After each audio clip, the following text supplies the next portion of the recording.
Welcome to my channel online astro Karur TV வாழ்வின் வழிகாட்டி. Mobile எண் 8072125687. ஆன்லைன் அஸ்ட்ரோ கரூர் டிவி வாழ்வின் வழிகாட்டி.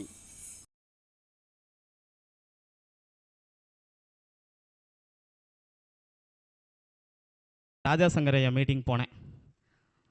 அதுக்கு முதல் நாள் இங்கே நம்ம கருத்தரங்கம் மாடியில் நடந்துச்சு. அதில் ஐயா மதியானத்துக்கு மேலே வந்தார். உங்களுடைய பேச்சை என்னால் கேட்க முடியலைங்க ஏன்ட்டு திருச்செங்கோலில் பதிவு செஞ்சேன். ஐயா திருச்செங்கோலில் பேசினார். உண்மையாலுமே மிக மிக சிறப்பான ஒரு விருந்து, செய்தி விருந்து கொடுத்தவர் நம்ம சந்திரசேகரன் ஐயா அவர்கள். உண்மையாலுமே நான் என்ன பாக்கியமாக நான் நினைக்கிறேன் அப்படின்னா, நம்ம சுந்தரராஜன் ஐயா மாதிரி நம்ம பெரியவர்கள் மத்தியில் எனக்கு பேசுகிறதுக்கு இந்த பரம்பொருள் என்னையும் இங்கே அழைச்சிருக்கு அப்படின்னா இதை விட பெரிய பாக்கியம். பாக்கியத்துக்கு சொந்தமான பாக்கியலட்சுமி முன்னாடி பேசுகிறது மிகப்பெரிய பாக்கியம். இதை விட பெரிய பாக்கியம் நமக்கு இல்லை. ஓகேங்களா? அதனால் நம்ம சந்திரசேகரன் ஐயா அவர்களை சிறப்புரை ஆற்ற வருக வருக என்று அகத்தியர் ஜோதிட வித்தியாலய அறக்கட்டளையின் சார்பாக வரவேற்கிறோம். வாங்க ஐயா. வாழ்க பாரதம், வளர்க ஜோதிடக்கலை, ஓங்குக ஜோதிடர்கள் ஒற்றுமை.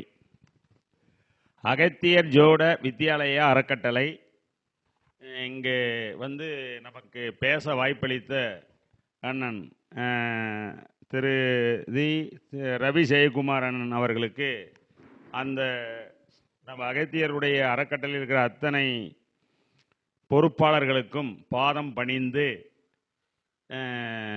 நல்ல முறையில் சிறப்புரையாற்றிருக்கிறேன். இந்த ஜோதிடக்கலை 64 கலைகளிலே இது தெய்வீக கலை, ஜோடக்கலை. 64 கலையும் என்னென்ன கலைங்கிறது சொல்கிறேன் இன்னைக்கு. அது என்னென்ன கலைன்னு தெரிஞ்சுக்குங்க. அதெல்லாம் எழுதி வச்சுருக்கேன், அதில் தெளிவாக உங்களுக்கு சொல்கிறேன். நாளைக்கு என்ன நடக்கும்னு சொல்கிறது தான் அந்த ஜோடக்கலை. இப்போ தினப்பலன் இருக்குது, வாரப்பலன் இருக்குது, மாசப்பலன் இருக்குது, வருஷப்பலன் இருக்குது, திசைக்கு பலன் இருக்குது, புத்திக்கு பலன் இருக்குது, அந்தரத்துக்கு பலன் இருக்குது, சூட்சமத்துக்கும் பலன் இருக்குது. ஒரு திசையில் 9 புத்தி வரும். 9 புத்தியில் ஒவ்வொரு புத்தியிலையும் 9 அந்தரங்களும் வரும். இப்போ நம்ம ஒரு ஜாதகத்தை கையில் எடுத்து நாம் ஜாதகத்தை பார்க்குறோம் அப்படின்னா, அந்த உள்ள என்ட்ரன்ஸ் நம்ம ஆஃபீஸ்க்குள்ளே நுழையிறாங்கன்னு வச்சுக்கோங்க. நுழையிற போது முதல்ல என்ன ஓரையில் நுழையிறாங்க அப்படிங்கிறத நம்ம கவனிக்கணும். இப்போ நம்ம பேசிக்கிட்டு இருக்கிற நேரம் இன்னைக்கு சனிக்கிழமை. இப்போ சனிக்கிழமை காலையில் 6 to 7 சனி ஓரை தான் வரும். சனி ஓரைக்கு அடுத்தது 8 வரைக்கும் குரு ஓரை, 9 வரைக்கும் செவ்வாய் ஓரை, 10 வரைக்கும் சூரிய ஓரை, 11 வரைக்கும் சுக்கர ஓரை. இப்போ மணி 11 முடிஞ்சிருச்சுங்களேங்க. இப்போ அடுத்து புதன் ஓரை. புதன் தானே வித்தைக்கெல்லாம் அதிபதி, வித்யாகாரகன்னு பேர். அப்போ அந்த புதன் ஓரையில் நம்ம இனத்தை பற்றி பேசுவோம், ஜோடத்தை பற்றி தான் மெயினாக பேசுவோம்.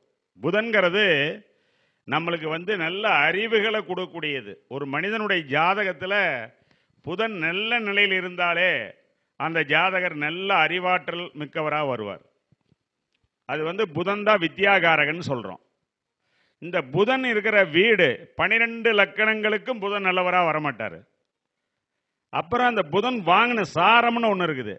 அப்புறம் அந்த புதனுக்கு வீடு கொடுத்தவர் எங்கே இருக்காருங்கிறது ஒரு கணக்கு இருக்குது. இப்போ ஒரு மிதுன லக்கணம்னே வச்சுக்கலாம். லக்கணாதிபதி புதன் ஒரு நல்ல இடத்துல நல்லா வலுவாக ஆட்சியாக இருந்தாவோ, இப்போ நம்மளாம் என்ன நினைப்போம், மிதுன லக்கணமாக இருந்து புதன் லக்கணத்திலே இருந்தால் நல்லது அப்படின்னு நினைப்போம், லக்கணாதிபதி நல்லா ஆட்சி பெற்றுட்டாருன்னு. ஆனால் நூலில் எந்த ஒரு கிரகம் தொடாமல் புதன் மிதுன லக்கணமாக இருந்து லக்கணத்திலே புதன் இருந்தால் 3 தாரம் மணப்பான். பழைய நூல்களில் ஆதாரத்தோடு வச்சிருக்கிறேன். அது மட்டும் இல்லை, மிதன லக்கணமாக இருந்து குரு லக்கணத்தில் இருந்தாலும் அந்த தார குற்ற வரும். ஏன்னா கேந்திராதிபதி தோஷம் வாங்கிறாருல, 7-10 கூடையவரில் குரு. எவ்வளோ சமாச்சாரம் அடங்கிதுன்னு பார்த்தீங்களா? இப்போ நம்ம புதனை பற்றி பேசுகிறோம். அந்த புதன் லக்கணத்தில் இருந்தால், மிதன லக்கணமாக இருந்தால் 3 தாரம் வரும் அப்படிங்கிறது ஒரு கருத்து.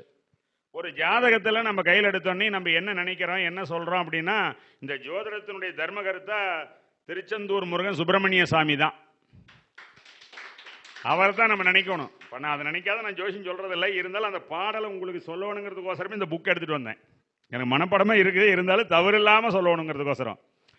ஆதியே போற்றி போற்றி, அநேகனே போற்றி போற்றி, நீதியே போற்றி போற்றி, நிமலனே போற்றி போற்றி, சோதியே போற்றி போற்றி, தூயனே போற்றி போற்றி, பூதியே உலகமுண்டோட் புனிதனற் புதல்வா போற்றி, ஆரணா போற்றி போற்றி, ஆறுமா முகனே போற்றி போற்றி, காரணா போற்றி போற்றி, கருணையங்கடலே போற்றி போற்றி, பூரணா போற்றி போற்றி, பூங்கடம் பணிவாய் போற்றி போற்றி, வேலனே போற்றி போற்றி, வேலவனே போற்றி போற்றி, விண்ணவர்க்கிரையே போற்றி போற்றி, கோலனே போற்றி போற்றி, குஞ்சரி கொழுனா போற்றி போற்றி, மூலனே போற்றி போற்றி, முருகனே போற்றி போற்றி, சிவனே சீலனே போற்றி போற்றி, செந்திர்வாள் குகனே போற்றி போற்றி. இது இந்த நூல் இது என்ன நூல்னா, இந்த ஜோதிடத்துக்கு ஒரு 50,000 நூல்களுக்கு சமம் ஒரு நூல். குமாரசாமிங்கிற நூல். எல்லா ஜோதிடரும் இல்லைன்னா வாங்கிருங்க. இது கண்டிப்பா வாங்க வேண்டிய ஒரு முக்கியமான நல்ல நூல். இந்த ஒரு நூல் 50,000 நூல்களுக்கு சமம். ஒவ்வொரு 2 பேப்பர் ஒரு புத்தகம் எழுதலாம். அவ்வளவு விளக்கங்கள் இருக்குது. இப்போ பொட்டுக்கல்லை கடிச்சு சாப்பிட்டா எப்படி ஈஸியாக சாப்பிட்றோம்ல, பட்டாணி கூட கொஞ்சம் ஏதாவது 1-2 வேகாது இருந்ததுனா அது கடிக்கிறதுக்கு கொஞ்சம் பல்லு ஸ்ட்ராங்காக வேணும். ஆனால் இது இரும்பு கடலை, பொட்டுக்கல்ல நிலக்கல்ல பட்டாணிக்கல்ல இல்லை, இது இரும்பு கடலை. இதை கடக்கிறதுக்கு இறையரலும் குருவரலும் திருவரலும் கண்டிப்பாக வேண்டும். இது ஏன் இந்த பாடலை சொன்னேன் அப்படின்னா, இதுதான் அந்த புஸ்தகத்தினுடைய திறவுகோல், சாவி திறக்கிறதுக்கு இந்த பாடின பாடல். இது முருகனை நாம் யார் ஒருவர் முருகனை குருநாதராக நினைச்சு, பத்திரகாளி அம்மனையும் தாயா நினைச்சு 2 பேர்த்தையும் கெட்டியாக பிடிச்சிக்கிறாங்களோ அவங்களுக்கு ஜோதிடம் அப்படியே அற்புதமாக வரும். சொல்றது சொன்னபடி பலிக்கும். படிக்கவே இல்லை, ஆரம்ப ஜோசியராக இருந்தாலும் சரி, அவங்கள நினைச்சு கும்பிட்டு சொன்னாங்கன்னா சொன்னது நடக்கும். அதுக்கு என்ன காரணம் அப்படின்னா, அந்த தெய்வ நம்பிக்கை. ஒரு முறை முருகா என்று சொன்னால் 1000 திருநாமங்களுக்கு அர்த்தம் பாரு வாரியார். முருகா அப்படிங்கிற சொல்லுல மும்மூர்த்திகள் அதுக்குள்ள அடக்கம். மூங்குற எழுத்து முகுந்தன் மகாவிஷ்ணு, ரூங்கிற எழுத்து சிவபெருமான் ருத்திரன், காங்கிறது பிரம்மா. இந்த மும்மூர்த்திகள் சேர்ந்தவர் தான் முருகன். அதனால அப்பனுக்கே பாடம் சொன்ன சூப்பர் இல்ல சுப்பிரமணிய சாமி. அதனால இது இந்த ஜோதிடர் கடலுக்கு தர்மகர்த்தா அவர் தான். அதனால இந்த ஜோதிடத்தில் இப்ப புதன் வரையில நம்ம பேசிக்கின்ற வார்த்தை மிதுன லக்கணமாக இருந்து, லக்கணத்தில் புதன் இருந்து நீங்க நாளைக்கு ஜாதகம் ஏதாவது வந்தாலும் கவனிங்க. அவங்களுக்கு ஒரு தாரத்தோட இருக்க மாட்டாங்க, 3 தாரம் அமைஞ்சிருக்குது. இதுக்கு உதாரணம் பள்ளிபலத்தில் எங்களுக்கு தெரிஞ்ச ஒரு ஜோசியரே 3 தாரம். அவர் மிதுன லக்கணம் இருக்காரு, நல்லா வாழ்ந்துட்டு அனுபவிச்சுட்டு போயிட்டார், நல்லா வயசாகி இருந்துட்டு போயிட்டார். ஆனால் நல்ல சொத்து சோகம் பசங்க பிள்ளைங்க பேரம் பேத்தி எல்லாமே எடுத்துட்டு பார்த்துட்டு இருந்துட்டு போயிட்டார். அதனால ஒன்றும் தப்பு இல்லை. ஏன் உதாரணம், ஒவ்வொரு ஜாதகத்துக்கும் உதாரண ஜாதகம். இப்போ நீங்கள் யாருங்க ஐஏஎஸ் படிக்கிறது யாரு, ஐபிஎஸ் படிக்கிறது யாரு, இந்தியன் போலீஸ் சர்வீஸ் யாரு, கப்பல் துறை விமானத்துறை இதெல்லாம் யாரு, ரயில் ஓட்டுறவனுக்கு எப்படி கிரகம், கப்பல் ஓட்டுறவனுக்கு எப்படி கிரகம், ஏரோப்ளான் ஓட்டுறவனுக்கு எப்படி கிரகம், இதுக்கெல்லாம் என்ன காரணம் அப்படின்னா அதுக்கும் பாடல் இருக்குது. நம்ம படிக்கணும், எல்லாமே அதில் இருக்குது. இதெல்லாம் ஜோதிட சாஸ்திரத்துக்கு மிக மிக முக்கியமானது. ஒரு சின்ன உதாரணம் ஒன்று சொல்கிறோம். ஒருத்தர் நடந்தே போயிட்டு இருக்கிறான், ஒருத்தர் காரில் போகிறான், ஒரு ஆள் பஸ்ஸில் போகிறான், ஒரு ஆள் சைக்கிளில் போகிறாரு, இன்னொரு ஆள் BMW காரில் போகிறாரு. இதுக்கெல்லாம் என்ன காரணம்? அந்த 4ஆம் அதிபதி நல்ல நிலையில் இருக்கிறது தான். 4ஆம் இடங்கிறது சுகஸ்தானம். உயிர் உள்ள காரகத்துவ தாய், உயிரற்ற காரகத்துவத்தில் நல்ல சொகுசான பங்களா, காரு, வண்டி, வாகனம், சென்னல் வயல், பூமி, சிறந்த கட்டடம், இதெல்லாம் 4ஆம் இடம்.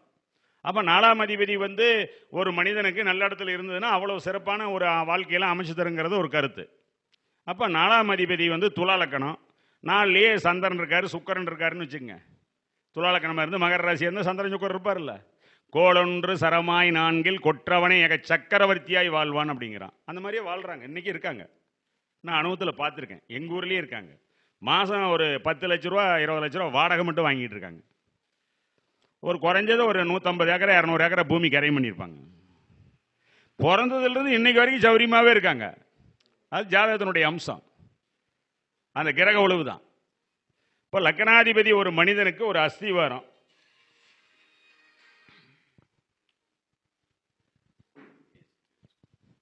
லக்னாதிபதி ஒரு அஸ்திவாரம்.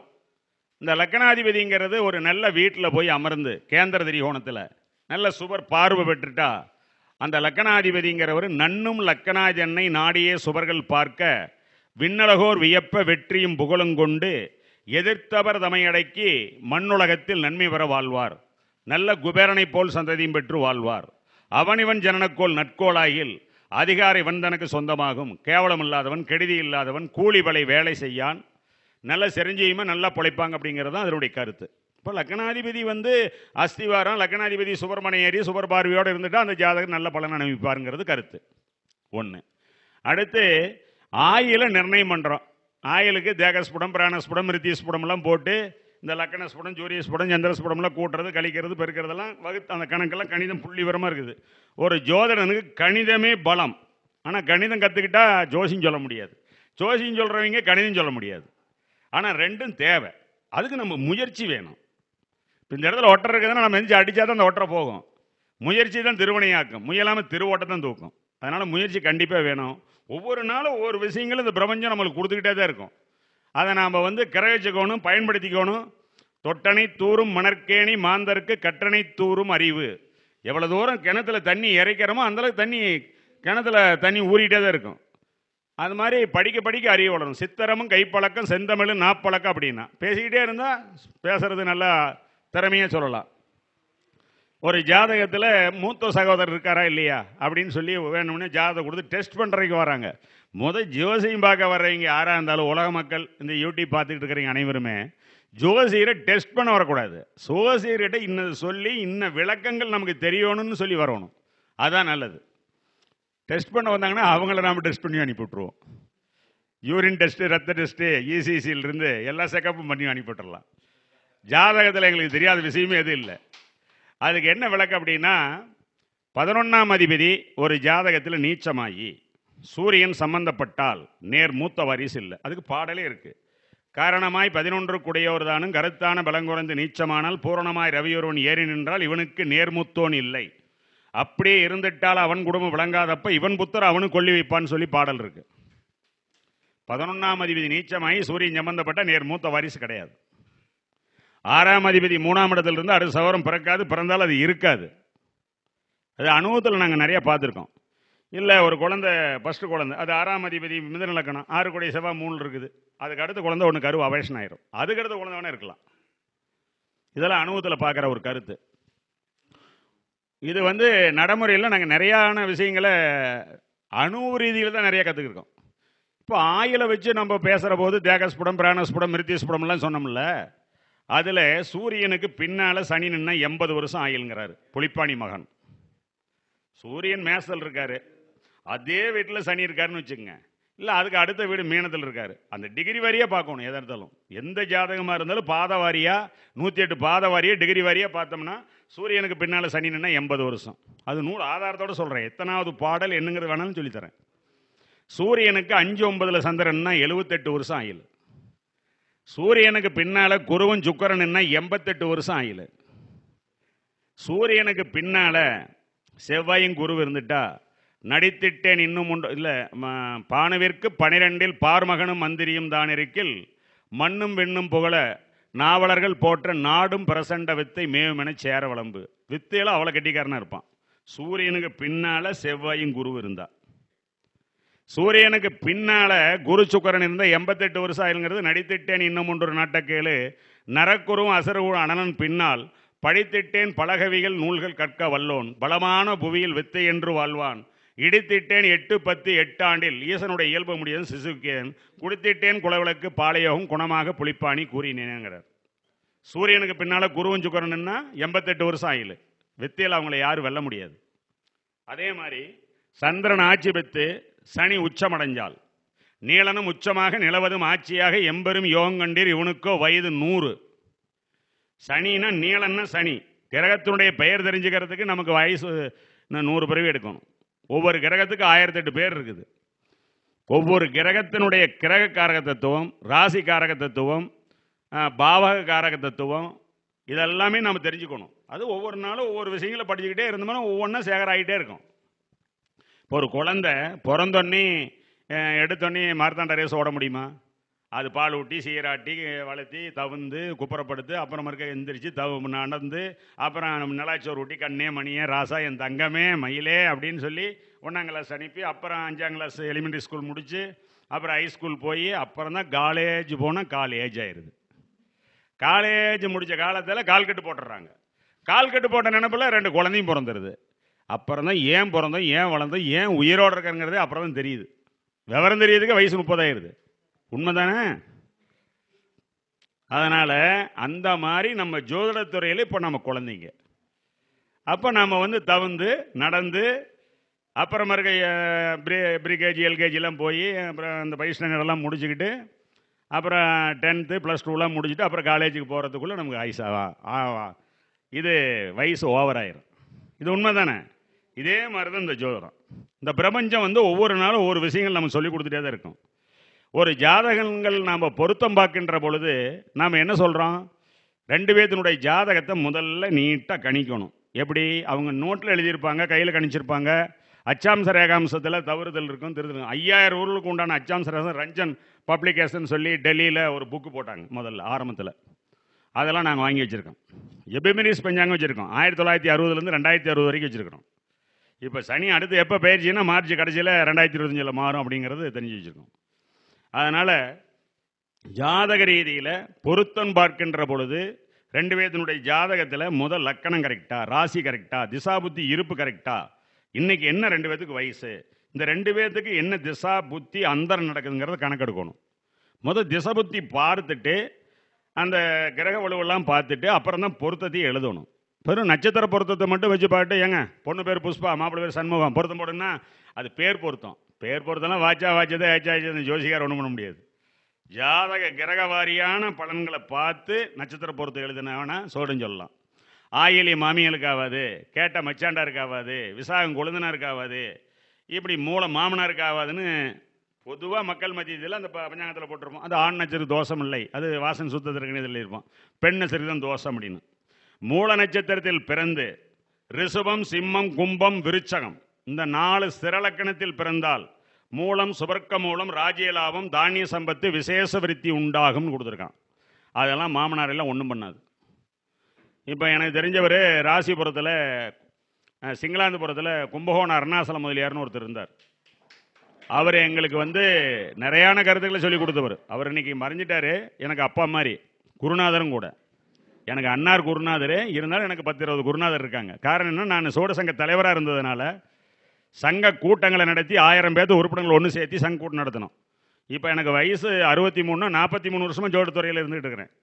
இதில் இந்த ஜாதகங்கள் நிறையான விஷயங்களை எனக்கு கற்றுக் கொடுத்துருச்சு. ஏன்னா ஒவ்வொருத்தரும் ஒவ்வொரு மைக்கில் பேசுகிற போது, மீட்டிங்கில் நாங்கள் எல்லா கருத்துக்களையும் பரிமாறிக்கிற போது ஏகப்பட்ட விளக்கங்கள் கிடைச்சிருது. அதனால் எப்படின்னா, இப்போ இந்த ஜோட சாஸ்திரத்தில் இந்த பொருத்தம் பார்க்கின்ற விஷயத்தில் ராகு திசை சனி புத்தி நடக்குது. ராகு 8ல் இருக்கார், சனி 6ல் இருக்காருன்னு வச்சுங்க. அப்போ திருமணம் செய்ய சொல்லலாமா? 6, 8 ஏன் வேண்டாம்? 7ஆம் இடத்துக்கு 2ஆம் பக்கம் பேல் போட்டு நசுக்கிற மாதிரி, கத்திரிக்கோள் போட்டு நறுக்கிற மாதிரி. அப்போ ராகு திசையில் சனி புத்தி நடக்கிற போது 6லையும் 8லையும் நின்று திசா புத்தி நடத்தினா ராகு திசை சனி புத்தியினுடைய அளவு 2 வருஷம் 10 மாதம் 6 நாள். சனி திசையினுடைய ராகு புத்தி 2 வருஷம் 10 மாதம் 6 நாள் தான். அதனால் இந்த காலகட்டத்தில் அந்த திசா புத்தி நடக்கின்ற பொழுது அந்த திசா புத்தி முடிந்து திருமணம் செய்யுங்கள் அப்படின்னு சொல்லணும். வேறு நட்சத்திர பொறுத்து இருக்குது, 11க்கு 10 பொறுத்து இருக்குதுன்னு சொல்லி கல்யாணம் செய்ய சொல்லக்கூடாது. 6லையும் 12லையும், அந்த லக்கணத்துக்கு 12லையும் 6லையும் நின்று திசாபுத்தி, 8லையும் 12லையும் நின்று திசாபுத்தி நடத்தினாலும் திருமணம் செய்ய சொல்லக்கூடாது. 10லையும் 8லையும் கோள்கள் நின்று திசாபுத்தி நடத்தினா அப்பனுக்கு யமன் வந்துடுவான்.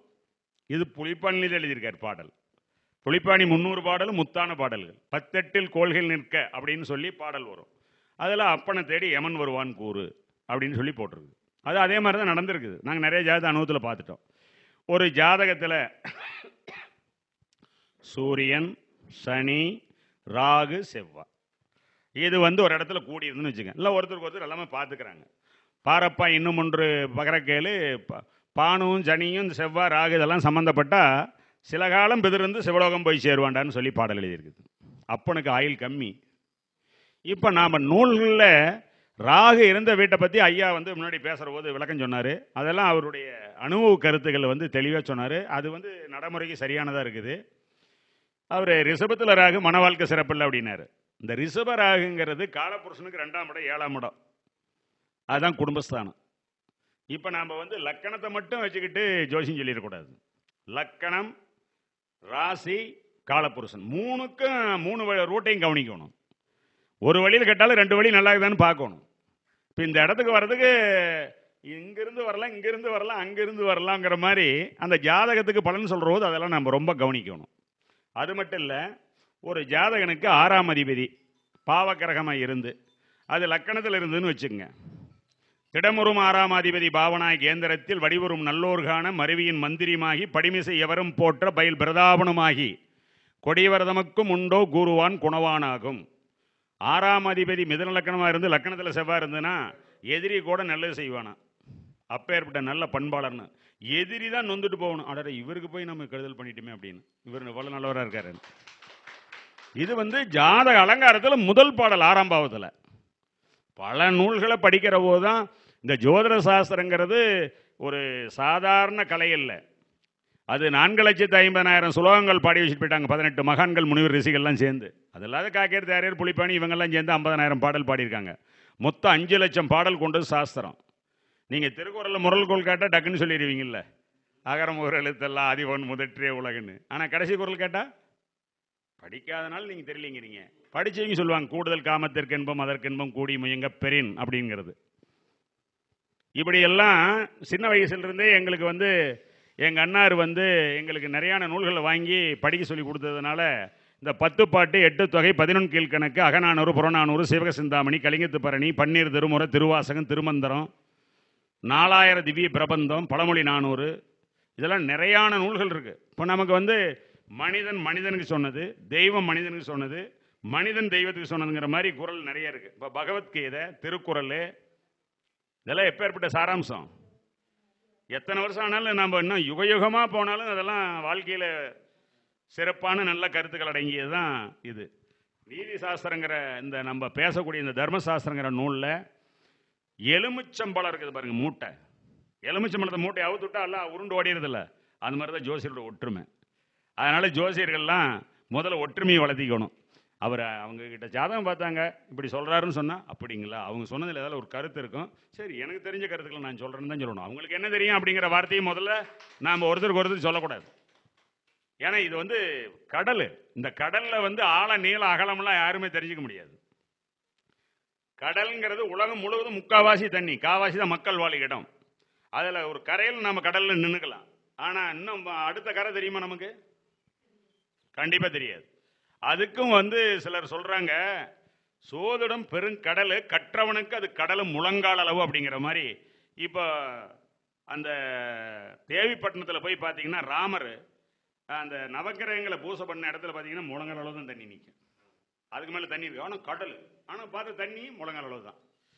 இப்போ ராமர் பாதம் பட்டதுனால அந்த ராமேஸ்வரத்தில் பாருங்க வந்து கடல் அலைகள் அடிக்காது, கிணத்தண்ணி மாதிரியே தான் இருக்கும். ஏன்னா அவர் ராமர் பாதம் பட்டதுனால. ஏன்னா அவர் 10 அவதாரம் எடுக்கிறாரு. 10 அவதாரத்திலையும் ஒவ்வொரு விளக்கத்தை சொல்லி கொடுக்குறாரு. இதெல்லாம் ஜோட சாஸ்திரத்தில் இருக்குது. ராமாயண மகாபாரதம் தான் ஜோடம். ராமாயணத்தையும் மகாபாரதத்தையும் யார் ஒருவர் வந்து எத்தனை முறை படித்து யூடியூப்ல போட்டு கேட்டுகிட்டே இருக்காங்களோ, யார் யார் என்ன நட்சத்திரத்தில் பிறந்தாங்களோ அந்த கேரக்டர் கடைசி வரைக்கும் குணாதிசயங்கள் மாறாது. இது வந்து கண்டிப்பாக நம்ம இது தெரிஞ்சுக்க வேண்டிய ஒரு முக்கியமான ஒரு சப்ஜெக்ட் தான் ராமாயண மகாபாரதம். அஷ்டமி நவமியும் போய் ஆண்டவன்ட்ட அழுது தான் என்னன்னு, ஏங்க என்னுடைய காரியம் இதில் எந்த காரியம் செய்ய மாட்டேங்கிறாங்க இறைவா அப்படின்னு சொல்லி.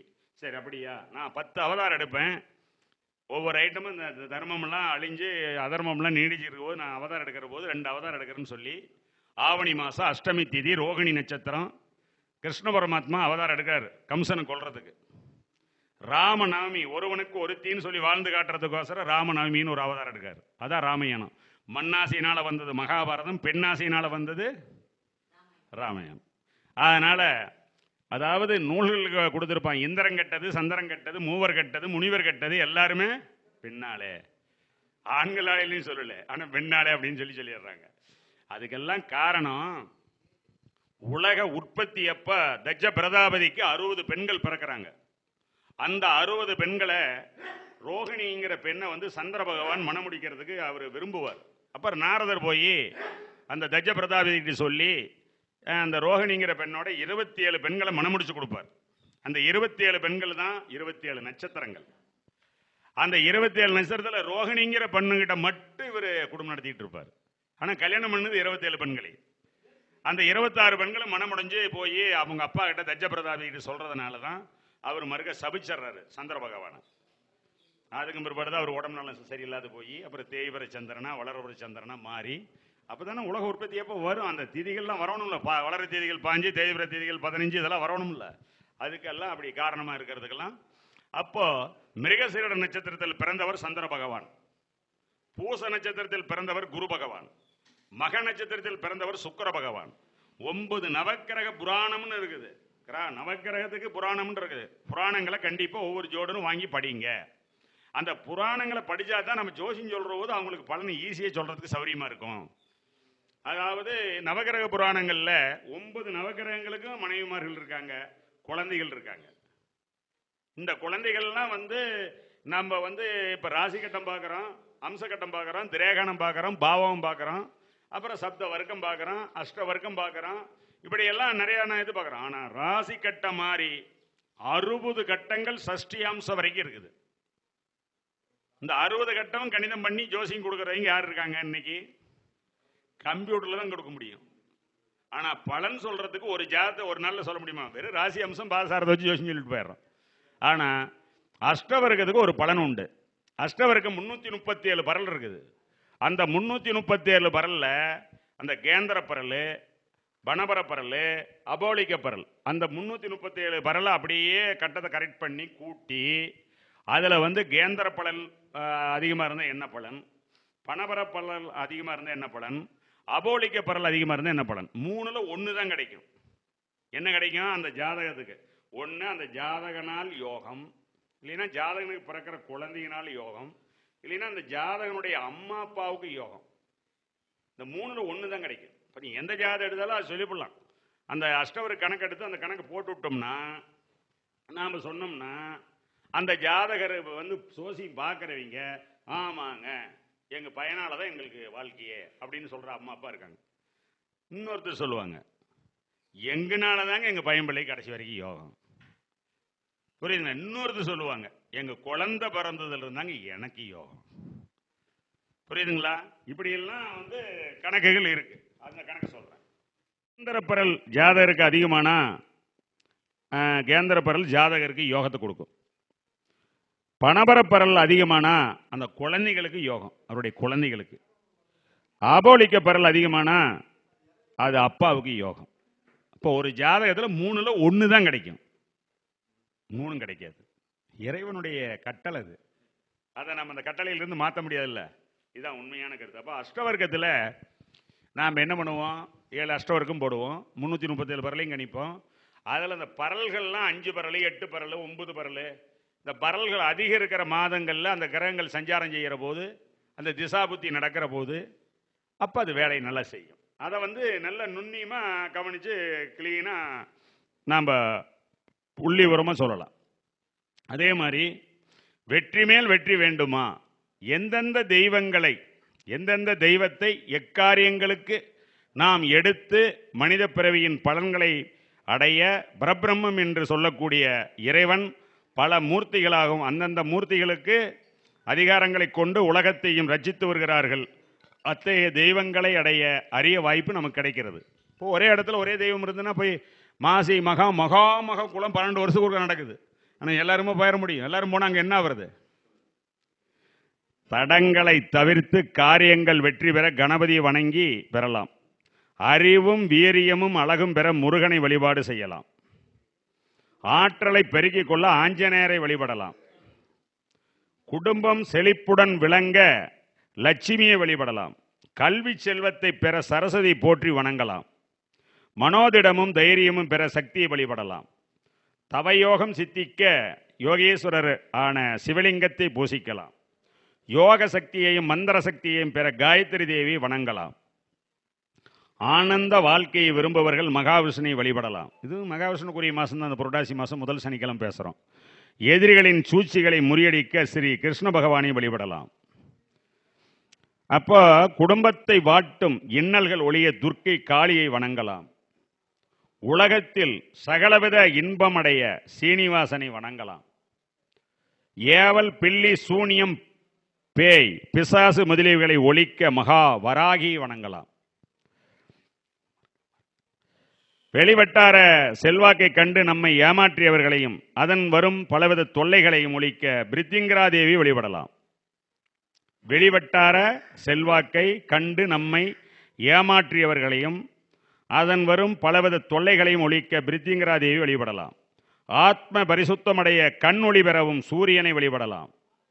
தினம் காலையில் சூரிய நமஸ்காரம் பண்ணுறது அவ்வளோ நல்லது. ஓம் பாஸ்கராய வித்மகே மகாத்விதிகராய தீமகி தன்னோ சூரிய பிரசோதயாத். சீலமாய் வாமு சேரல் புரியும் நாளம்புகளும் நைரே போற்றி சூர்யா போற்றி சுந்தரா போற்றி வீரியா போற்றி வினைகள் களைவாய். எங்கும் இரளகற்றி ஏழுவரி தேரேறி துங்குபடன் சுற்றி வரும் சோதிமணி சூரியனே துன்ப இரளகற்றி தூய நலந்திகள் இன்பம் தருவாய் இனி எனக்கு. ஆத்ம பரிசுத்தமடையும் கண்ணொளி பெறவும் சூரியனை வழிபடலாம். பகுத்தறிவு நாணம் பெற கயக்கிரியவரை வணங்கலாம். கயக்கிரியவருங்கிறது தான் கலைவாணியினுடைய குருநாதர், சரஸ்வதியினுடைய குருநாதர் லட்சுமி கயக்கிரிய பெருமாள். பகைவரை பந்தாட பைரவரை வணங்கலாம், பூசிக்கலாம். விஷ சந்துக்களை பயம் அகலவும் குண்டலினி சக்தி பெறவும் மானசா தேவியை வழிபடலாம். நல்ல நித்தரையும் மன அமைதிக்கும் சேஷ்டா லட்சுமி வணங்கலாம். வேதனையின்றி மரணத்தை கடக்க யமனை துதிக்கலாம். கடைசி காலத்தில் வேதனையின்றி மரணத்தை கடக்க யமனை துதிக்கலாம். தன் வம்சம் வளம் பெறவும் வைராக்கியம் சித்திக்கவும் ஆரோக்கியம் பெறும் ஐயப்பனை வழிபடலாம். கோடி ஜன்ம பாவங்களை விலகி பரிசுத்தம் பெற பரபிரம்ம பஞ்சமுக லிங்கத்தை தரிசிக்கலாம். கோடி ஜன்ம பாவங்கள் விலகி பரிசுத்தம் பெற பரபிரம்ம பஞ்சமுக லிங்கத்தை தரிசிக்கலாம். கிரகதோஷம் அகன்று விதி விளையாடாதிருக்க நவக்கிரகத்தை சுற்றி வழிபாடு செய்யலாம். கன்னி பருவதோஷம் விலக சப்த கன்னியர்களை வணங்கி வழிபடலாம். சப்த கன்னிமார். தண்ணீர் தாகத்தினால் தவிக்காமல் இருக்க கங்காதேவி வழிபடலாம். குடும்பம் காவல் தெய்வமாக காத்து ரட்சிக்க முனீஸ்வரர் வழிபடலாம். எங்க பார்த்தாலும் நிலமணிப்பு கோயில் இருக்குல்ல நிறையா, அதான் ஈஸ்வரர். சர்வ காரியங்களில் ஐயம் பெற ராமபிரானை வழிபடலாம். விவசாயம் வளம் பெற வைசூரி வியாதியை தவிர்க்க மாரியம்மனை வழிபடலாம். நாகதோஷங்கள் விலக அரசமரத்தடி நாகங்களை துதித்து வழிபடலாம். 30வது பாயிண்ட், பிறவி பிணி நீங்கி மோட்சம் பெற ஸ்ரீ சக்கரமேருவை தரிசிக்கலாம். கோரிய கணவனை அடையவும் தாமதமின்றி விவாகம் கூட துர்க்கையை வழிபடலாம். சகலவித காரிய சித்திகள் பெற மங்கள சண்டிகேஸ்வரியை வணங்கலாம். இது 33 சப்ஜெக்ட் இதில் வரிசையாக வந்துருச்சு. இது ஏன் சொன்னேன் அப்படின்னா, இதெல்லாம் ஜோதிட சாஸ்திரத்தில் எந்தெந்த திசாபுத்தி காலங்களில் எந்தெந்த தெய்வங்களை போய் கும்பிடுன்னு சொல்கிற போது இதெல்லாம் உதவுது. கண்டிப்பாக அது நன்மையை நம்ம பெறோம். அது மட்டும் இல்லை, நம்ம உடம்புல சொல்லக்கூடிய சூரியனுடன் கூடிய நாள், சூரியனுடன் 4ஆம் அதிபதியுடன் எப்படிப்பட்ட சுவர் கூடி இருந்தாலும் பிதர் சொத்து கிடைப்பதில்லை. இது நல்ல பாயிண்ட், நல்ல மைண்டில் ஏற்றிங்க. சூரியனுடன் கூடிய 4ஆம் அதிபதியுடன் எப்படிப்பட்ட சுவர் கூடியிருந்தாலும் பிதர் சொத்து கிடைப்பது இல்லை, இருந்தாலும் வில்லங்கம். சந்திரனுக்கு 2இல் சனி இருந்து பிதர் சொத்து கிடைக்காது, சுய சொத்து தான். 4ஆம் இல்லத்துக்கு அதிபதி கிரகம் நின்ற இடம் சுபர் இல்லமாக இருந்தாலும் அல்லது கேந்திர இல்லமாக இருந்தாலும் பணபரஸ்தானமாக 2, 5, 8, 11 எங்கிருந்தாலும் குடிசையில் பிறந்தவராக இருந்தாலும் கோடீஸ்வர வாழ்க்கை கண்டிப்பாக அமையும். இன்னொரு முறை சொல்கிறேன், அதாவது 4ஆம் இல்லத்து அதிபதி கிரகம் நின்ற இடம் சுபர் இல்லமாக இருந்தாலும் அல்லது கேந்திர இல்லமாக இருந்தாலும் பணபரஸ்தானமாக 2, 5, 8, 11 எங்கு இருந்தாலும் குடிசையில் பிறந்தவராக இருந்தாலும் கோடீஸ்வர வாழ்க்கை கண்டிப்பாக அமையும். அந்த மாதிரி இருந்தீங்களா நிறைய பேர்த்த நான் பார்த்துருக்கேன். ஓலக்கோட்டையில் மழைக்காயத்தை கட்டி குடியிருந்தீங்க, இன்னைக்கு பல கோடிக்கு அதிபதி இருக்காங்க. சூரியன், அதாவது கிரகங்களினுடைய உடல் பாகங்கள். சூரியன்கிறது இருதயம், முதுகு, ரத்தம், மூளை, ஆண் வலதுகண், பெண் இடதுகண் திறமை. சந்திரன்கிறது வயிறு, தனம், கற்பப்பை, உமிழ்நீர், ஆணின் இடதுகண், பெண்ணின் வலதுகண். செவ்வாய் மூக்கு, நெற்றி, ஈரல், தசை, கல்லீரல், இதுக்கெல்லாம் செவ்வாய். புதன் நரம்புகள், மூளை, மனம், நாக்கு, பேச்சு, நுரையீரல், மூச்சு, கைகள், காதுகள், கேசம். குரு ஈரல், தொடை, இடுப்பு, எலும்பு, பாதங்கள், வலது காது. சுக்கிரன் தொண்டை, சிறுநீரகம், தாடை, கன்னம், நரம்புகள், ஜனனேந்திரிய உறுப்புகள். சனி பற்கள், கல்லீரல்.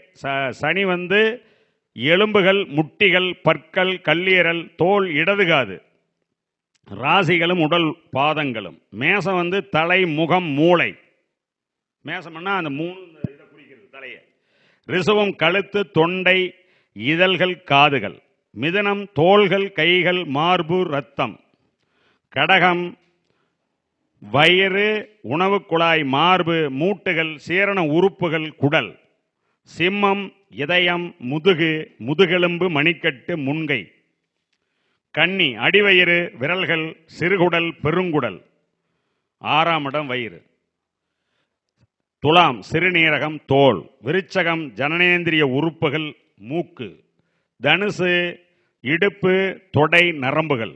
மகரம் முட்டி, எலும்பு, பற்கள், தோல். கும்பம் கால்கள், இரத்தோட்டம். மீனம் பாதங்கள், கட்டை விரல். மகிழ்ச்சியும் செல்வமும். பூர்வ புண்ணியாதிபதி பாக்கியாதிபதியுடன், நல்லா கவனமாக கேளுங்க. பூர்வ புண்ணியாதிபதி 5ஆம் இடம், பாக்கியாதிபதினா 5க்கு 5ஆம் இடம், 9ஆம் இடம். ராகு சேர்ந்து இருக்கும் அமைப்பு ஜாதகருக்கு மகிழ்ச்சியும் செல்வமும் அதிகரிக்க வகை செய்யும். இந்த ஜாதகத்தை கவனிக்கணும், நாம் பார்க்கணும். 5 கூட 9 கூட ஒன்று சேர்ந்து அந்த ராகு சேர்ந்திருந்தா அந்த ஜாதகர் நல்லா இருக்காரா? எப்படி இருக்காருன்னா மகிழ்ச்சியும் செல்வம், மகிழ்ச்சியாகவும் இருப்பார், செல்வத்தோடு இருப்பார். போதுமே மனுஷனுக்கு. அதனால பூர்வ புண்ணியாதிபதி பாக்கியாதிபதியுடன் ராகு சேர்ந்து இருக்கும் அமைப்பு ஜாதகருக்கு மகிழ்ச்சியும் செல்வமும் அதிகரிக்க வகை செய்யும்.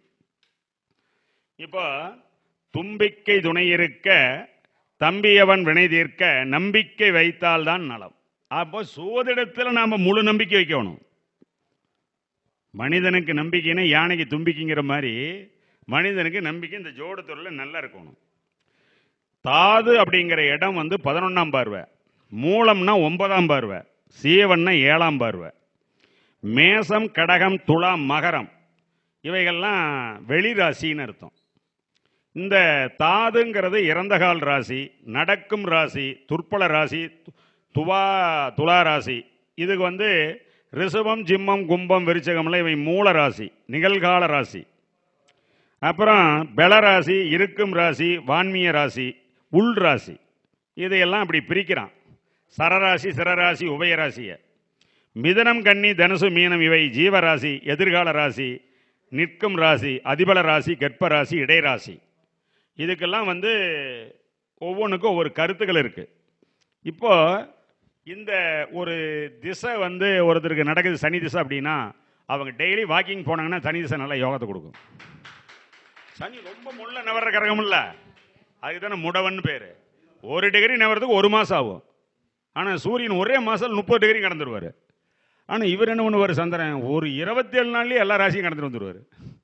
ஏன்னா 27 மனைவி வீட்டுக்கு டெய்லியும் போயாகணும்ல. அவர் உலக உற்பத்தி எப்போ தஜ்ஜ பிரதாபினுடைய பெண்கள் 27 கட்டி ஆரம்பிச்சுக்கிட்டார்ல. அப்புறம் இதில் இந்த பரணி ஆயில்யம் திருவோணம் விசாகம் இது நீசகுலம் ராஸ் நட்சத்திரத்தில் கூட குலம் இருக்குது. இதை கொஞ்சம் தெரிஞ்சுக்குங்க. பரணி ஆயில்யம் திருவோணம் விசாகம் நீசகுலம். அப்புறம் கிருத்திகை பூரம் பூராடம் பூரட்டாதி இவை 4 பிரம்மகுலம். ரோகிணி அனுசம் ரேவதி மகம் இவை 4 சத்திரிய குலம். அசுபதி புனர்பூசம் அபிசித்து நட்சத்திரம் அஸ்தம் இவை 4 வைசிய குலம். பூசம் உத்திரம் உத்தராடம் உத்திரட்டாதி 4 வேளாள குலம். சித்தரை அவிட்டம் கேட்டை மிருகசீர்ஷம் 4 வேடர் குலம். திருவாதிரை சுவாதி சதயம் மூலம் இவை நாளும் ராசச குலம். இந்த குரு சந்திரன் புதன் ஜீவ கிரகம், சுக்கிரன் சூரியன் மூல கிரகம், செவ்வாய் சனி ராகு கேது தாது கிரகம், சுக்கிரன் குரு உச்சநிலை கிரகம், மதி புதன் இடைநிலை கிரகம், சூரியன் செவ்வாய் புதன் சனி ராகு கேது பூமி நிலை கிரகம். நடக்கும் கிரகம் சுக்கிரன், கிடக்கும் கிரகம் சூரியன் சனி, நிற்கும் கிரகம் சந்திரன் செவ்வாய், புதன் குரு இருக்கும் கிரகம். கடக முதல் இடவமாக கும்பம் வரைக்கும் இருந்த கிரகத்தை வரும் கிரகம் வெல்லும். மேசம் ரிசுபம் மிதனம் கடகம் மீனம் கும்பத்தில் கிரகம் இருந்தால் இதை புதன் குரு செய்ப்பார்கள். வக்கரமாக இருக்கும்போது புதன் குரு சுக்கிரன் பலம் பெறுவார். சனிக்கு ஓரறிவு, சுக்கிரன் பகவானுக்கு 4 அறிவு, இந்த புதனுக்கு 2 அறிவு, செவ்வாய்க்கு 3 அறிவு, சுக்கிரனுக்கு 4 அறிவு, குருவுக்கு 5 அறிவு. கிரகங்களுக்கு கூட அறிவியல் கொடுத்துருக்கான் பாருங்க. மனுஷன் 6 அறிவுங்கிறான், 7வது அறிவுக்கு நம்ம போகவே இல்லை இன்னும். இந்த 6 அறிவையும் ஒழுக்கமாக இந்த பஞ்சபூதங்களெல்லாம் அடக்கி கரெக்டாக நம்ம ஆவி இருக்கும் வரை ஆணவம் இருக்கக்கூடாது, நான் என்ற அகந்தை இருக்கக்கூடாது. கற்றது கைமண்ணளவு கல்லாது உலகளவு. இப்போ 9 திசைகள்ல சூரிய திசைக்கு சனி சத்துரு, சந்திர திசைக்கு சூரியன் செவ்வாய் சனி சத்துரு, செவ்வாய் திசைக்கு புதன் சத்துரு, புதன் திசைக்கு செவ்வாய் சத்துரு, குரு திசைக்கு சூரியன் சனி சத்துரு, சுக்கிர திசைக்கு சூரியன் சனி சத்துரு, சனி திசைக்கு சுக்கிரர் குரு சத்துரு. இப்படியெல்லாம் திசைக்கு திசைகளுக்கு உண்டான வேலைகள் இருக்கு. இப்போ ஒரு ஜாதகத்தில் குரு புதன் சனி பாம்பு 12 இருந்தால், குரு புதன் சனி பாம்பு, பாம்புன்னா யாரு? ராகு கேது. 2 இதில் யாரோ ஒருத்தர் இருப்பாங்கல்ல. இவங்க 12 இருந்துட்டா அவன் பல கோடிக்கு அதிபதியாக இருந்தாலும் சரி, அம்பானி மாதிரி கடைசியில் ஒரு பைசா சொத்து இருக்காது. அந்த ஜாதகம் ஏதாவது வந்துன்னா பார்த்துக்குங்க, குறிச்சுக்குங்க, நல்லா மைண்டில் ஏற்றிக்குங்க. குரு புதன் சனி பாம்பு ராக கேதம் 4 கிரகம் 12 இருந்ததுன்னா சொத்து அத்தனை விரயமாயிரும். இது தெரிஞ்சு வச்சுக்கணும். ஒரு திசாபுத்தி நடக்குது, அப்ப கல்யாணத்துக்கு பொருத்தம் பார்க்க வராங்க. சனி திசைக்கு செவ்வாய் புத்தி காலப்பக, ராகு திசைக்கு புதன் புத்தி காலப்பக, சூரிய திசைக்கு சுக்கிரன் புத்தி காலப்பக, சந்திர திசைக்கு குரு புத்தி காலப்பக, சுக்கிர திசைக்கு சூரிய புத்தி காலப்பக, கேது திசைக்கு சனி புத்தி காலப்பக, புதன் திசைக்கு ராகு புத்தி காலப்பக. இதே அப்படி திருப்பியும் போட்டுக்கலாம். புதன் திசை ராகு புத்தி, ராகு திசை புதன் புத்தி. சொல்லுங்க, புரியுதுங்களா? அளவெல்லாம் ஒன்று தானே, திசாபுத்தினுடைய அளவும் அவ்வளோதானே. அதனால இந்த மாதிரியான காரக தத்துவம்லாம் இதில் உண்டு. இப்போ தாராபலன் அப்படிங்கிறோம். தாரானா என்ன? நட்சத்திரத்தினால் வரக்கூடிய பலன் தான் தாராபலன். சந்திரபலம்னா என்ன? ராசியினால் வரக்கூடிய பலன் தான் சந்திராபலன். சரி, தாராபலனுக்கு ஒரு விளக்கம். ஜென்ம அதிபதி, இப்போ ஜென்ம நட்சத்திரம்னா அது டென்ஷன் சொல்றான்ல, அதுக்கு ஜென்மத்துக்கு அதிபதி சூரிய பகவான். சூரிய வெயில் நடந்தால் கொஞ்சம் அழைச்ச இதாக தான் இருக்குது. ஆனால் நல்லது காலை வெயில், மற்ற வெயில் நம்மளை துவைச்சிப்படும். சம்பத்துக்கு 2வது நட்சத்திரத்துக்கு அதிபதி புதன், சம்பத்தாரிக்கு. விபத்து தாரிக்கு ராகு. நீங்கள் பாருங்க, ஆக்சிடென்ட் அத்தனை நடக்கிற உலகம் முழுவதும், சார் வணக்கம், உலகம் முழுவதும் ஆக்சிடென்ட் நடக்குது அப்படின்னா 27 நட்சத்திரங்களே உடப்பட்ட நட்சத்திரம்னு 3 நட்சத்திரம் தான். அதாவது சூரியனுடைய நட்சத்திரம், செவ்வாயினுடைய நட்சத்திரம், குருனுடைய நட்சத்திரம். இந்த உடப்பட்ட நட்சத்திரத்தில் ராகுகால யமகண்டம் இந்த டைம்ல தான் ஆக்சிடென்ட் நடக்குது. இந்த முழு நட்சத்திரம் நடக்கிற போது ராகுகால யமகண்டம் வேலை செய்யறது இல்லை. இது நாங்கள் சர்வே பண்ணி பார்த்தோம். ஐயா சொன்னாரு, ராக பத்தி பேசுற போது செவ்வாய் சேர்ந்து அதுக்கு ஒரு விளக்கம் கொடுத்தாரு. நான் இப்போ ஒன்று சொல்றேன், நீங்க மனசுல பதிய வச்சுக்கல. அனுபவத்தில் செவ்வாய் ராகு ஒரு ஜாதகத்தில் ஒன்று சேர்ந்திருந்தால் யாருக்குப்பா கை கால் ஒட்டிஞ்சு உள்ளுக்குள்ள பிளாட் கொடுத்தது யாருக்கு அப்படின்னு கேளுங்க. தாய் வழி, தந்தை வழி, மனைவி வழி, அந்த ஜாதகனுடைய வழி கேட்டீங்கன்னா இல்லைன்னு இது வரைக்கும் யாரும் மறுக்கல. பாம்பு புத்த இடிச்ச தோஷம், பாம்பு அடிச்ச தோஷம்னா செவ்வாறாக ஒன்று சேர்றது. அது பெண்கள் ஜாதகத்தில் நல்லது தான் நாங்கள் சொல்லணும். பெண்கள் ஜாதகத்தில் செவ்வாறாக சேரக்கூடாது. சேர்ந்தா அந்த பொண்ணை கடைசி வரைக்கும் யாரும் அடக்க முடியாது. செவ்வாறாகு. அதனால இந்த வாங்க சார், வணக்கம் வணக்கம், உட்காருங்க. இந்த செவ்வாறாகுக்கு மட்டும் அத்தனை கருத்துக்கள் கொடுத்துருக்காங்க. அதனால இந்த சமாச்சாரத்தில் நாம் சிந்திச்சு ஜோட பலன்கள் சொல்கிற போது ரொம்ப கவனமாக ரொம்ப நிதானிச்சு பலன் பேசணும். இப்போ சூரியன்னா ரோகிணியில் சூரியன் இருக்காருன்னு வச்சுக்கோங்க. இந்த ரோகிணியில் சூரியன் இருக்கிற போது அது அரசு வண்டி, வாகனம், மந்திரிகள் வரக்கூடிய பாதுகாப்பு பெற்ற கார் ஆகும். அதுக்கு பேர் பாதுஷா. இந்த சூரியனுக்கு சொல்றது உங்களுக்கு புரியுதா? சூரியன் ரோகிணி நட்சத்திரத்தில் இருந்தார்னா அது அரசு வண்டி வாகனம். அடுத்து மந்திரிகள் வரக்கூடிய பாதுகாப்பு பெற்ற கார் ஆகும். அதுக்கு வந்து பொருள் பாதுஷா. சந்திரன் ரோகிணியில் இருந்தாருன்னு வச்சுக்கோங்க, அதுக்கு என்ன சொல்றான்? அது வெண்பொங்கல், தண்ணீர் லாரி, தண்ணி கொண்டு வர லாரி இருக்குதுல்ல, அதுக்கு பேர். செவ்வாய் ரோகிணியில் இருந்தாருன்னு வச்சுக்கோங்க, அது போலீஸ் சீப்பு வரும், அந்த கார். அப்புறம் இந்த புதன் பகவான் வந்து அந்த ரோகிணியில் இருந்தாருன்னா அந்த பஸ் ஆகும். பஸ் நம்மளை ஜனங்களெல்லாம் ஏற்றிட்டு போதில்ல அந்த பஸ்ஸு. குரு ரோகிணியில் இருந்தாருன்னா அந்த ஸ்கூல் வாகனம், குழந்தைங்களெல்லாம் கூட்டிகிட்டு போகிறது. குழந்தை தானே குரு. மஞ்சளுக்கு அதிபதி, தங்கத்துக்கு அதிபதி, புத்தரத்துக்கு அதிபதி, குழந்தைக்கு அதிபதி, மந்திரிக்கு அதிபதி, எல்லாமே குரு தானே சாமி. அடுத்து சுக்கரன் வந்து ரோகிணியில் இருந்தா அது லாரி ஆகும். லாரினா அதாவது அதுக்கு ஆமா அதுவும் சொல்லலாம். ஏன்னா சந்திரனும் சுக்கரன் தானே நீர்க்கரகம். சரி, ரைட். அடுத்து சனீஸ்வரன் பகவான் வந்து அந்த ரோகிணியில் இருந்தா அது ஆம்புலன்ஸ். அப்புறம் ராகு ரோகிணியில் இருந்தா ரயில். வரல ராகு எதனாலும் பெரிது பண்றதுதான் அவருடைய வேலை. இப்ப நீங்க ஒண்ணு நினைச்சுக்கங்க, இந்த பெரிது அப்படின்னு சொன்னே ஒரு கருத்து வந்தது என் மனசுக்குள்ள. ஒருத்தர் ஒரு குடும்பத்துல ஒரு குழந்தை கருத்தரிக்குது அப்படின்னா எந்த திசை நடந்தாலும் சரி, ராகு புத்தி, ராகு சாரம், திருவாதிர சுவாதி சதயம், ராகு அந்தரம், ராகு சூட்சம் இல்லாம ஒரு குழந்தை கருத்தரிக்கவே முடியாது. காமத்துக்கு அதிபதி. ஆமா, அது மட்டும் இல்ல, அது எந்த இடத்துல இருந்தாலும் சரி, எந்த திசாபதி வந்தாலும். இப்ப நீங்க 9 கிரகத்துக்கு ஒரு சிலருக்கு திசையே வராது, சுக்கர திசைய. பரணி பூரம் பூராடங்கால நின்ன சாரம் பெற்ற திசாபுத்தி வந்து வேலை செய்யும்ல. ஒரு திசையில அந்த சுக்கரம் புத்தி வரும்ல, சுக்கரனுடைய அந்தரம் வரும்ல, அப்ப அது வேலை செய்யற மாதிரி இந்த ராகு அந்தரம் வேலை செஞ்சிடும். இந்த குழந்தை கருத்தரிப்புக்கு காமம் அப்படிங்கிறதுக்கு சுக்கரன், மோகம் அப்படிங்கிறதுக்கு குரு, போகம் அப்படிங்கிறதுக்கு ராகு. போகக்காரகன் ராகு. இதை வந்து மைண்ட்ல வச்சுக்கணும். நீங்க கருத்தரிப்பு ஒருத்தர் வந்து குழந்தை கிடைக்கலையே அப்படின்னு கேட்டாங்கன்னா பாருங்க, ஒரு சிலருக்கு ராகு கடகத்தில் இருக்கும். ஆமேடம் நண்டு சுறா எருது கண்ணி 5 இடத்தில் கருணாகம் அமர்ந்திடில் பூமேடை தனில் துயிலும் ராஜயோகம் போற்றிடுவர் இன்னும் வேறு புகழ கேளாய் ஏமாறாதே 4 கேந்திரத்தும் இடைவிடாமல் கரகம் இருந்தால் மேன்மதங்கிய பர்வதி யோகம் அப்படிங்கிறான். இது வந்து ராகுக்கு. ஆனா அந்த ராகுபத்தியில ஒருத்தர் கல்யாணம் ஆச்சு. ராகச ராகுபத்திலேயே பொண்ணு பிறந்தது. ராகச ராகுபத்தியில மறுக்க கருவாச்சு, ஆபரேஷன் பண்ணிட்டார். மறுக்க ராகச ராகுபத்தியில பையன் பிறந்தது. மறுக்காவும் ராகச ராகுபத்தி முடியறதுக்குள்ள குருபத்தி வந்தனி மறுக்கா பையன் பிறந்தது. இப்படி அந்த ராகு திசை முடிகிற வரைக்கும் விட்டுருந்தா ஒரு டஜன் குழந்தை பிறந்திருக்கும். அவங்க ஆபரேஷன் பண்ணிட்டாங்க. இந்த ராகு பாருங்க அவ்வளவு வேலை செய்யுது. ராகு கடகராகுக்கு அவ்வளவு மனைவி, மக்கட், சுகம், தனம், தானியம், பசு, பூமி, வீடு, லட்சுமி கடாட்சம், பல தானிய விருத்தி, விஜயம் இவைகள் உண்டாகும்னு கொடுத்துருக்காங்க ராகுக்கு. இது ஜாதக அலங்காரத்தில் இருக்குது. இந்த 12 வீட்டில் ராகு இருந்தா என்னென்ன பலன் கொடுக்குங்கிறத எழுதியிருக்காங்க. சரி, ரைட். அடுத்தது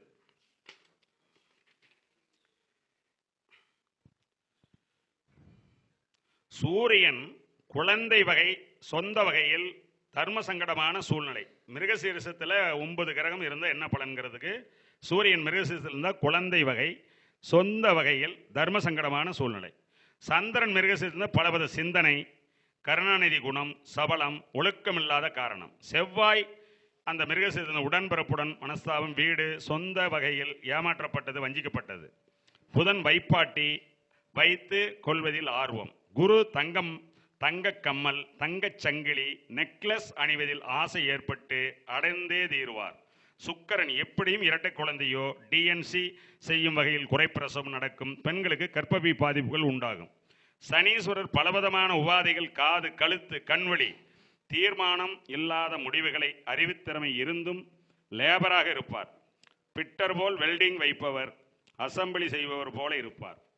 ராகு வேறு ஜாதி ஆணை மணப்பார். சூழ்நிலையில் பணக்காரனாவதற்கு முயல்வார். கேது 5 விதமான சிந்தனை செய்து எதை செய்தாலும் தீர்மானிக்க முடியாமல் ஒருவித பிரச்சனை வரும். டென்ஷன்.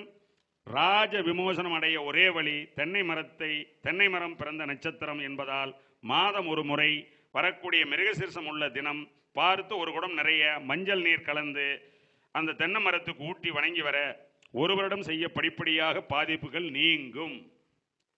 இப்போ ஒரு ஜாதகத்தில் சன்னியாசி அப்படின்னு சொல்லி சொல்கிறோம். யாரா சன்னியாசி? அவன் கல்யாணம் முடிச்சு குழந்தை குட்டியெல்லாம் பெற்றாட்டான அங்கே மோட்சமே அங்கே கிடைக்கும். குழந்தை குட்டியெல்லாம் வராது, எப்படி மோட்சம் கிடைக்கும்? கிடைக்கவே கிடைக்காது. அப்போ 2ஆம் அதிபதி, 4ஆம் அதிபதி, 7ஆம் அதிபதி, 8ஆம் அதிபதி, 10ஆம் இடம், இந்த 2, 4, 7, 8, 10 இந்த 5 இடங்களில் சூரியன் 2க்கு மேற்பட்ட கிரகங்கள் இணைந்து நின்றால் ஜாதகர் இல்லறத்தில் இருந்தாலும் சன்னியாசி தான். 2ஆம் இடம், 4ஆம் இடம், 7ஆம் இடம், 8ஆம் இடம், 10ஆம் இடங்களில் சூரியனுடன் 2க்கு மேற்பட்ட கிரகங்கள் இணைந்து நின்றால் ஜாதகர் இல்லறத்தில் இருந்தாலும் சன்னியாசி தான்.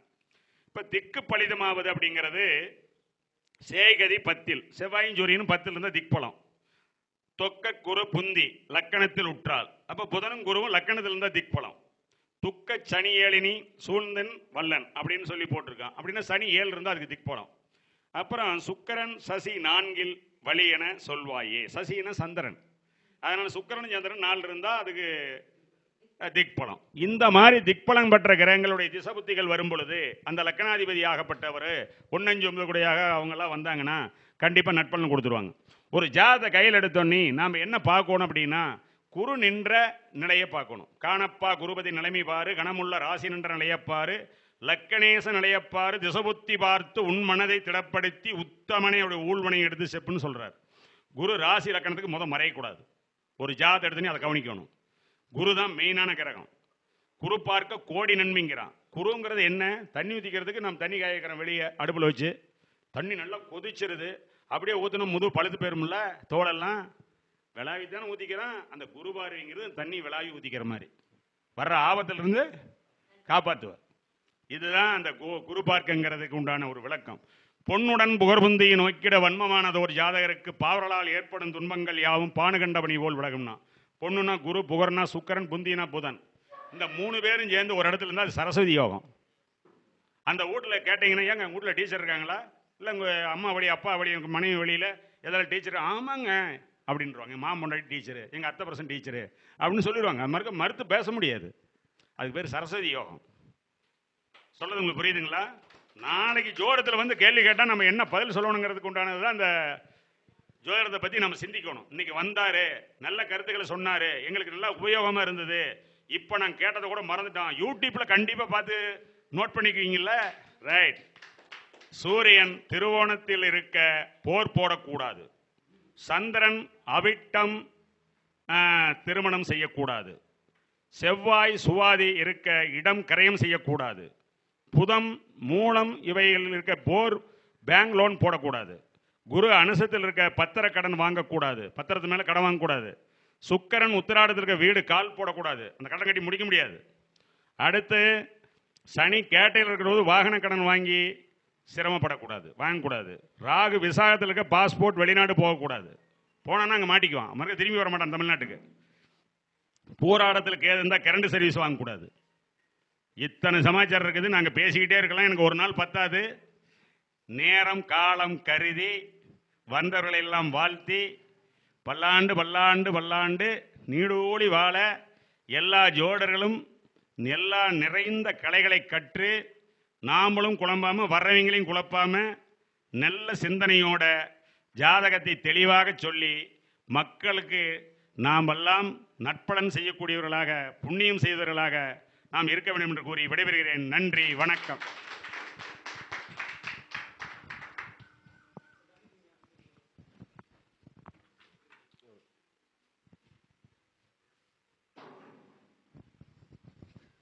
ஐயா அவர்கள் மிக சிறப்பான ஒரு உரையை கொடுத்தாரு. உண்மையாலுமே நான் உள்பட நீங்கள் எல்லாருமே ஆச்சரியத்தோடு தான் அதை கேட்டிருப்பீங்கன்னு நினைக்கிறேன். சரிங்களா? மிக சிறப்பு. ஐயாவுக்கு நம்மளுடைய அகத்தியர் ஜோதிட வித்தியாலய அறக்கட்டளையின் சார்பாக ஒரு சிறப்பு செய்யப்படுகிறது. அகத்தியர் ஜோதிட வித்தியாலய அறக்கட்டளைக்கு சிறப்பு கருத்தரங்கத்திற்கு ஒரு சிறப்பான ஒரு உரையாற்றிய திரு ஐயா அவர்களுக்கு சிறப்பு செய்யப்படுகிறது. எல்லாரும் கைத்தட்டுங்க.